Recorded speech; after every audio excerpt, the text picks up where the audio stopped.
Guys, matapos pong libutin ng inyong lola ang Singapore, ang mga gusto niyang pupuntahan, kasama niya ang kanyang friend at kanyang pinsan na matagal niya hindi niya nakita ng 31 years po.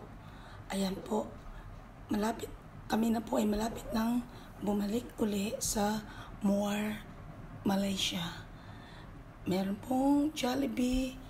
Natutuwa po ang lola ninyo at nakain po ang paborito kong Jollibee. Andito po kami, may Jollibee po rin sa Singapore. Ayan, nakain po kami dito. Pasya na ang Jollibee. May Jolly Chicken. Nakatulad po.